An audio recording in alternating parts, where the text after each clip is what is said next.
পুরান ঢাকার টিকাতলিতে যে এত সুন্দর স্থাপনা রয়েছে তা কখনো জানা ছিল না। আজকে সেই পুরান ঢাকার টিকাতলিতে এসেছি এবং দেখতেছি একটি অপরূপ সৌন্দর্য।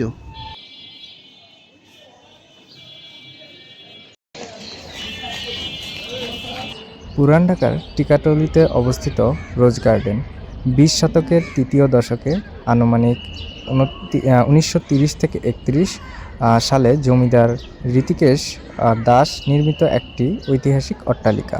বিরল প্রজাতির গোলাপের বাগানের জন্য পরিচিত এই ভবনটি ১৯৪৯ সালে আওয়ামী লীগ মুসলিম লীগের জন্মস্থান হিসেবে বিখ্যাত। বর্তমানে এটি প্রত্নতাত্ত্বিক অধিদপ্তরের অধীনে সংরক্ষিত পুরাকীর্তি এবং জাদুঘর হিসেবে রূপান্তরিত প্রক্রিয়াধীন। রোজ গার্ডেনের বিস্তারিত কিছু ইতিহাস, নির্মাণ ও নামকরণ। ১৯৩০-এর দশকের প্রথম দিকে ধনাঢ্য ব্যবসায়ী ঋতিকেশ দাস ২০ বিঘার জমির উপরে এই দোতলা বাগান বাড়িটি তৈরি করেন। তিনি চীন, ভারত, জাপান ও ইউরোপ থেকে নানা জাতের গোলাপের চারা এনে রোপণ করেছিলেন, যার কারণে এর নাম হয় রোজ গার্ডেন। মালিকানা পরিবর্তন। বাগান তৈরির ঋতিকেশ দাসের আর্থিকভাবে দেউলিয়া হয়ে পড়েন, ফলে ১৯৩৭ সালে তিনি এটি খান বাহাদুরের আব্দুর রশিদের কাছে বিক্রি করে দেন। নতুন মালিক এর নাম পরিবর্তন করে রাখেন রশিদ মঞ্জিল, যদিও এটি রোজ গার্ডেন নামে পরিবর্তন করে রাখেন রশিদ মঞ্জিল। তো আমরা ভেতরে প্রবেশ করার পরে দেখতে পারলাম পুরাতন বিভিন্ন আসবাবপত্র রয়েছে, যেমন এখানে সোফা দেখতে পাচ্ছি এবং বসার জন্য আরও আসবাবপত্র দেখতে পাচ্ছি, সাথে লাইট, ল্যাম্প, জানলা, দরজা সবই রয়েছে মোটামুটি।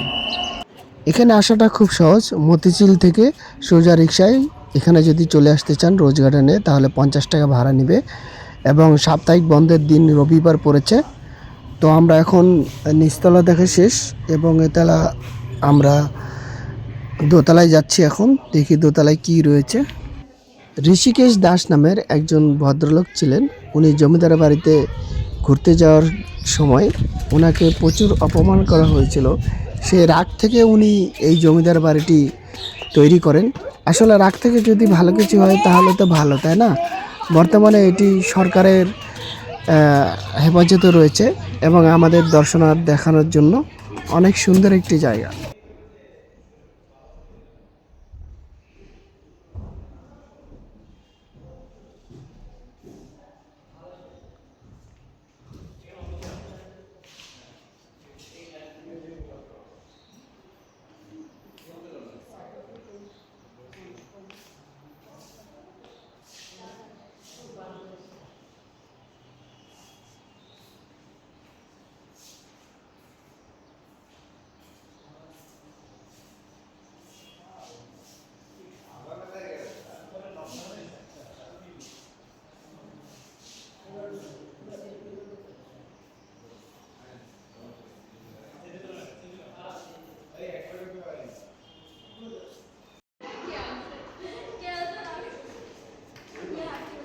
এইটা ওনার স্ত্রী এবং সহধর্মিণী। ওনার ছবি এখনও অক্ষত রয়েছে। দুই পাশে দুইটা কর্নারে ছবি দেওয়া আছে এবং ওনার স্ত্রী দেখতে যথেষ্ট সুন্দর, অপরূপ। তবে একটা জিনিস দেখে অবাক হচ্ছি যে এদের খাটের দৈর্ঘ্য অনেক কম ছিল। সম্ভবত ওরা খুব মানুষের দৈর্ঘ্য অনেক লম্বা কম ছিল এবং হয়তোবা অনেক ছোট মানুষগুলো ছিল। তো ঘরে আসবাবপত্র যথেষ্ট উন্নত মানের এবং মনে হচ্ছে এগুলো বাইরে থেকে কোনো জায়গা থেকে কালেকশন করে আনা হয়েছে। দেখেন উন্নত মানের তালা এবং তৎকালীন সময়ে জমিদার আমলের যে জিনিসগুলো ছিল সবগুলো এখানে রয়েছে।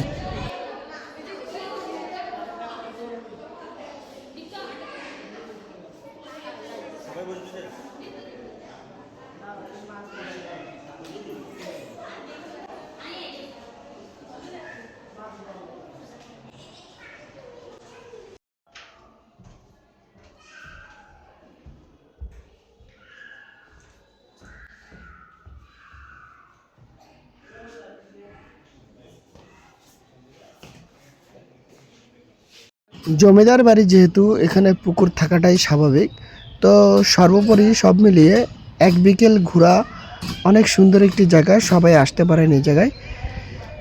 রোজ গার্ডেন মতিঝিলে অবস্থিত টিকাতুলি পুরান ঢাকা।